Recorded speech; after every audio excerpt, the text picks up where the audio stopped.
April 19th, 2022, ImperialHal put out a post which unfortunately kind of foreshadowed what was probably bound to happen at the $1 million Apex or ALGS LAN event in Sweden. If you guys missed this, it's been a talk of the town as of late because unfortunately so this past week we had at least one player test positive, then luckily shortly after test negative, and Genburten, and unfortunately so it was another pro player testing positive and, well, not having a backup option because of, not having proper protocols or other accommodations in place. Who knows if he would have been able to play in the first place, but still, that being Cloud9 member Zach testing positive at the LAN event despite following precautions. You have 120 people at any LAN event with their teams coming in and everyone's traveling from different locations around the world. It was most likely bound to happen, but ImperialHal, well, he realized that if you did get it, you probably wouldn't have a backup shot, and he correctly predicted EA not giving players those backup shots. As he tweeted on that fateful day saying, well, found out if you test positive for COVID at the Sweden LAN,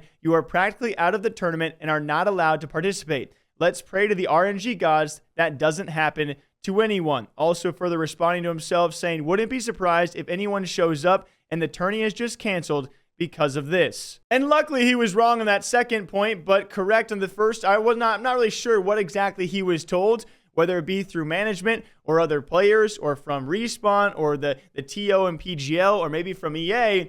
But obviously it seemed he might have known something in terms of not having backup options in order because, well, just over a week later at the LAN, just a few days or a couple of days before competition set to get underway, it's Cloud9 member Zach taking to Twitter because, yes, he did test positive for COVID and no, would not have any backup options to actually play from a different confined setup, from a different setup at all, from the hotel, from a different area, whatever it might be that we've seen accommodated across other esports events like League of Legends and Valorant, maybe some others as well. If you unfortunately have a player who does test positive, sometimes there are places that you can go and you can be isolated, you can be confined because it's been set up for that case in particular. I believe we've had before players playing from hotels, and with a LAN event, yes, some things might be a bit tough and your team might be a bit hindered, but that's better than having to play with a complete stand-in or sub. And it's clear that apparently EA or the TO, whoever it might be,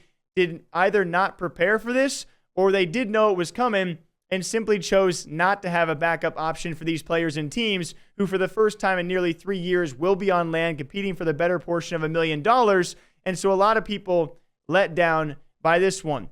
What do you guys think about this? I know a lot of people pissed off at EA for the event, but at least it should be a very exciting event. It just sucks that it comes down to these kind of minute moments to ruin it for some people with no backup options in play for those who test positive for COVID.